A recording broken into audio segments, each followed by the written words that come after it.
क्या कभी ऐसा महसूस हुआ है कि कोई कोई व्यक्ति अपने शब्दों से या अपने व्यवहार से किसी दूसरे को मतलब अपनी धुन पे नचा रहा हो? हाँ, जैसे वो कोई अदृश्य डोर खींच रहा हो और सामने वाला बस वही कर रहा है जो वो चाहता है। बिल्कुल। इंसानी व्यवहार की ना एक ऐसी ही छिपी हुई परत होती है। और आज हम उसी परत के बारे में बात करेंगे। हाँ, और ये चर्चा उन लोगों के लिए खास है जो सिर्फ ऊपरी तौर पर नहीं बल्कि इंसानी मनोविज्ञान की गहराइयों को समझना चाहते हैं। तो आज का हमारा जो स्रोत है वो डोनाल्ड बार्टन की किताब dark psychology and mind control पर आधारित एक समीक्षा है, जो इन्हीं अदृश्य डोरियों के बारे में बात करती है। और देखिए, शुरू करने से पहले एक बात साफ कर देना बहुत जरूरी है। हाँ, ये बहुत जरूरी है। हमारा मकसद किसी को ये तकनीकें सिखाना नहीं है, बल्कि ठीक इसके उल्टा है। हम ये समझना चाहते हैं कि ये मानसिक नियंत्रण या मैनिपुलेशन काम कैसे करता है, ताकि इससे बचा जा सके। हाँ, ताकि इससे बचा जा सके। हम जानेंगे कि कुछ लोग कैसे दूसरों की भावनाओं, उनके डर और उनकी कमजोरियों को अपने फायदे के लिए इस्तेमाल करते हैं। बिल्कुल। और इस ज्ञान का उद्देश्य ये नहीं है कि हर किसी पर शक किया जाए, बल्कि ये है कि खुद को मानसिक रूप से इतना मजबूत बना लिया जाए कि कोई आपका फायदा न उठा सके। एक तरह की मानसिक आत्मरक्षा। हाँ, बिल्कुल सही शब्द है। Mental self defence. ये रिश्तों में, दफ्तर में, समाज में हर जगह अपनी मानसिक शांति बनाए रखने के लिए एक जरूरी स्किल है। ठीक है, तो चलिए इसे खोलकर देखते हैं। समीक्षा के मुताबिक ये जो मैनिपुलेटर्स होते हैं ये आखिर सोचते कैसे हैं? इसमें डार्क पर्सनालिटी वाले लोगों का जिक्र है, जैसे नार्सिसिस्ट और सोशियोपैथ। हाँ, ये लोग कौन हैं और इनकी सोच में ऐसा क्या अलग होता है? यहाँ दिलचस्प बात यह है कि इन लोगों में एक चीज की भारी कमी होती है, वो है सहानुभूति, एम्पैथी। हाँ, जहाँ हम और आप दूसरों का दर्द महसूस कर सकते हैं, ये लोग उसे सिर्फ एक जानकारी की तरह देखते हैं।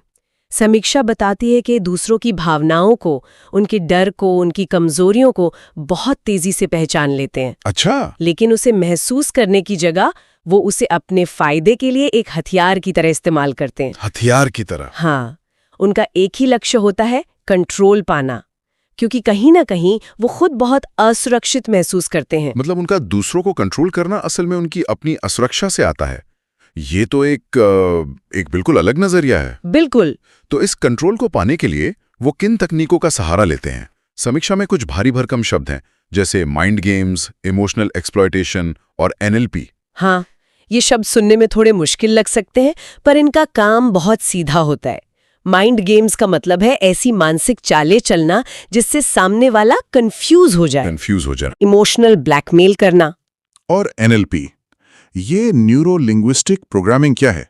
वो भाषा के कुछ खास पैटर्न का इस्तेमाल है जिससे किसी के विचारों और व्यवहार को प्रभावित किया जा सके। ये सब किसी को अपनी बात मनवाने के ही तरीके हैं, बस इनमें इरादा नकारात्मक होता है। और यही इरादा इन तकनीकों को इतना खतरनाक बना देता है ना? बिल्कुल, क्योंकि रोजमर्रा की बातचीत में इन्हें पहचानना तो बहुत मुश्किल हो सकता है। समीक्षा में कुछ ऐसे ही प्रैक्टिकल संकेतों की बात की गई है ना? हाँ, की गई है। जैसे कि गिल्ट ट्रैपिंग, लव बॉम्बिंग और गैसलाइटिंग। चलिए गिल्ट ट्रैपिंग से शुरू करते हैं। ये क्या है? गिल्ट ट्रैपिंग या अपराध बोध में फंसाना एक बहुत ही आम तकनीक है। इसमें कोई आपसे सीधे सीधे कुछ नहीं मांगता, बल्कि आपको इतना बुरा महसूस करा देता है कि आप खुद वो काम करने के लिए मजबूर हो जाते हैं। अच्छा, कोई उदाहरण? जैसे कोई कहे, मैंने तुम्हारे लिए इतना कुछ किया और तुम मेरे लिए बस इतना सा नहीं कर सकते। यहाँ मकसद मदद मांगना नहीं है। तो क्या है? मकसद है आपको एक भावनात्मक कर्ज के नीचे दबाना ताकि आप मना ही न कर पाएं। समझ गया। और दूसरा है लव बॉम्बिंग। ये तो सुनने में बहुत पॉजिटिव लगता है। हाँ, बिल्कुल। मतलब क्या हर रोमांटिक जेस्चर या किसी रिश्ते की शुरुआती एक्साइटमेंट लव बॉम्बिंग है? एक आम इंसान इसमें और सच्चे प्यार में फर्क कैसे करे? ये बहुत अच्छा सवाल है, क्योंकि यहीं पर लोग अक्सर धोखा खा जाते हैं। फर्क गति और इरादे में होता है। सच्चा जुड़ाव धीरे धीरे समय के साथ बनता है, आप एक दूसरे को समझते हैं, जबकि लव बॉम्बिंग बहुत तेज होती है, नाटकीय और दिखावटी। बहुत तेज। हाँ, रातों रात आपको दुनिया का सबसे खास इंसान महसूस कराया जाएगा, तारीफों और तोहफों की बारिश कर दी जाएगी। लेकिन इसका मकसद क्या है? इम्प्रेस करना? नहीं, मकसद इम्प्रेस करना नहीं, बल्कि आपको बहुत जल्दी भावनात्मक रूप से अपने ऊपर निर्भर बनाना होता है। ओह, दिलचस्प बात यह है कि ये तकनीक इतनी असरदार इसलिए है क्योंकि ये इंसान की सबसे गहरी जरूरत, प्यार और अपनेपन को हथियार बनाती है। ये सिर्फ तारीफ नहीं है, ये एक भावनात्मक कर्ज बना रहा है जिसे बाद में वसूला जाएगा। मतलब अगर कोई रिश्ता too good to be true लगे तो शायद वो सच नहीं है। बिल्कुल। और तीसरा, गैस लाइटिंग। ये शब्द आजकल बहुत सुनने को मिलता है, पर इसका असल मतलब क्या है? गैसलाइटिंग शायद इन सब में सबसे ज्यादा खतरनाक है। खतरनाक क्यों? क्योंकि ये सीधे आपके दिमाग पर हमला करती है। इसमें मैन्युपुलेटर आपको आपकी ही याददाश्त पर, आपकी समझ पर, आपकी भावनाओं पर शक करने पर मजबूर कर देता है। मतलब वो कुछ ऐसा कहेंगे, अरे ऐसा तो कभी हुआ ही नहीं, तुम सब कुछ बड़ा चढ़ा कर बोल रहे हो, या तुम कुछ ज्यादा ही संवेदनशील हो रहे हो। हाँ बिल्कुल। और धीरे धीरे पीड़ित व्यक्ति को ये लगने लगता है कि सच में उसी के दिमाग में कोई कमी है, उसकी आत्मविश्वास की नींव हिल जाती है और वो सही गलत के फैसले के लिए पूरी तरह मैनिपुलेटर पर निर्भर हो जाता है। एग्जैक्टली। ये सुनकर ही घुटन महसूस होती है। ये तो किसी के सच को ही उनसे छीन लेने जैसा है। तो जब कोई ये सब महसूस कर रहा हो या उसे शक हो कि उसके साथ ऐसा हो रहा है, तो उसे खुद को बचाने के लिए क्या करना चाहिए? समीक्षा व समाधानों की भी बात है। बिल्कुल। जागरूकता पहला कदम है, लेकिन एक्शन लेना सबसे जरूरी है।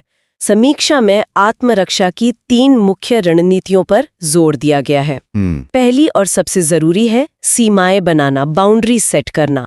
आपको साफ तौर पे ये तय करना होगा कि आप किस व्यवहार को बर्दाश्त करेंगे और किसे नहीं। एक लक्ष्मण रेखा की तरह। हाँ, ये आपकी मानसिक और भावनात्मक लक्ष्मण रेखा है। लेकिन सीमाएं तय करना तो ठीक है, पर जब कोई उन्हें पार करने की कोशिश करे तब क्या? कई लोगों के लिए, खासकर हमारे समाज में, नहीं कहना बहुत मुश्किल होता है। हाँ, और ये बहुत स्वाभाविक है। इसके पीछे एक मनोवैज्ञानिक बाधा होती है जिसे रिजेक्शन सेंसिटिविटी कहते हैं। मतलब हमें डर लगता है कि नहीं कहने से सामने वाला हमें छोड़ देगा या नाराज हो जाएगा।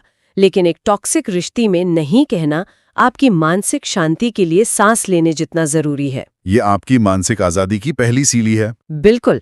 और तीसरी रणनीति जो अक्सर सबसे मुश्किल होती है, वो है ऐसे लोगों से दूरी बनाना। अगर कोई लगातार आपकी सीमाओं का अनादर कर रहा है, तो उस रिश्ते से बाहर निकलना ही सबसे सेहतमंद विकल्प होता है। लेकिन मान लीजिए कोई बाउंड्री सेट करता है और सामने से बहुत बड़ा झगड़ा या इमोशनल ड्रामा शुरू हो जाता है, तब क्या करें? ये एक बहुत अच्छा सवाल है।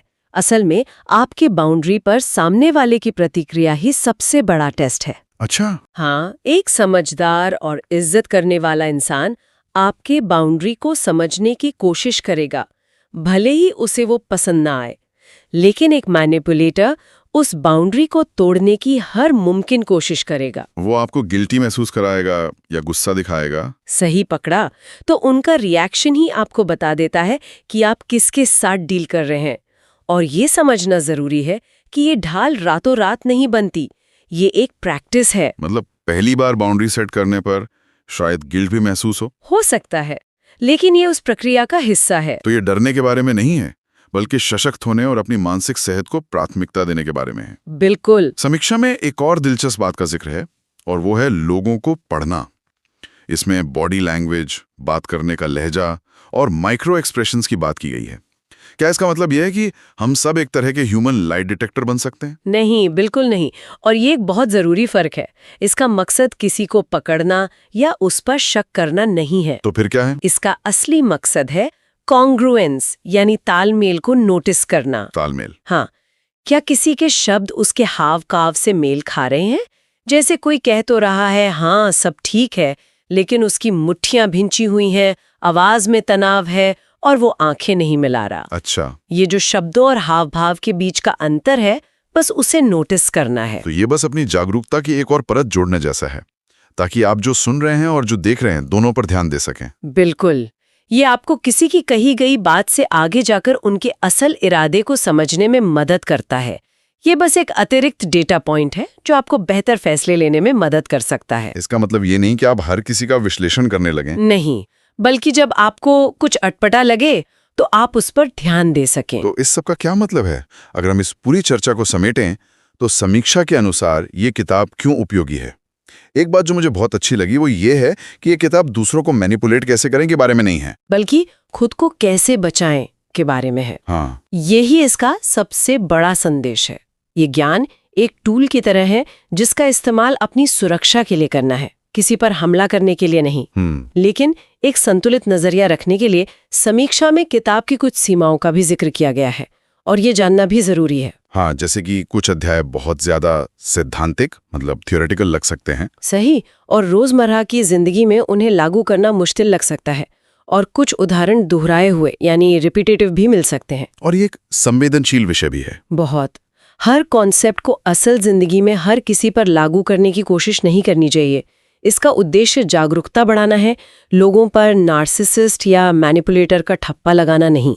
तो ये बस एक फ्रेमवर्क है। हाँ, जिससे आप इंसानी व्यवहार के एक पहलू को बेहतर समझ सकते हैं जो शायद आपको पहले समझ नहीं आता था। तो कुल मिलाकर ये उन लोगों के लिए एक बेहतरीन शुरुआती बिंदु है जो इंसानी व्यवहार को समझना चाहते हैं, माइंड कंट्रोल की तकनीकों से बचना चाहते हैं और अपनी मानसिक ढाल को मजबूत बनाना चाहते हैं। तो हमने मैनिपुलेटर की सोच को समझा, गैसलाइटिंग और लव बॉम्बिंग जैसे संकेतों को पहचाना और सीमाओं के जरिए अपनी रक्षा करने के तरीकों पर बात की। बिल्कुल। और अगर हम इसे बड़ी तस्वीर से जोड़कर देखें तो आज की दुनिया में ये ज्ञान पहले से कहीं ज्यादा जरूरी हो गया है। ये बात तो है। हम सिर्फ व्यक्तिगत रिश्तों की बात नहीं कर रहे हैं। सोचिए, सोशल मीडिया, विज्ञापन, राजनीति, हर तरफ से जानकारी और प्रभाव की ऐसी भरमार है जो लगातार हमारे विचारों और फैसलों को प्रभावित करने की कोशिश कर रही है। हाँ, ये समझने की क्षमता कि कौन आपको किस दिशा में धकेलने की कोशिश कर रहा और क्यों, ये सिर्फ मानसिक शांति ही नहीं बल्कि आपकी अपनी सोच की स्वतंत्रता को बनाए रखने के लिए एक जरूरी कौशल है। ये एक बहुत जरूरी बात है कि ये जागरूकता सिर्फ एक रिश्ते तक सीमित नहीं है। और इसी सोच के साथ हम अपने श्रोताओं के लिए एक सवाल छोड़ना चाहेंगे। ये किताब दूसरों से खुद को बचाने के बारे में बात करती है, लेकिन उन डार्क साइकोलॉजी पैटर्न का क्या जो हम अनजाने में खुद इस्तेमाल कर सकते हैं? क्या हम कभी-कभी अपनी बात मनवाने के लिए किसी को थोड़ा गिल्टी महसूस करा देते हैं? आत्म जागरूकता हमें अनजाने में मैनिपुलेटर बनने से कैसे रोक सकती है?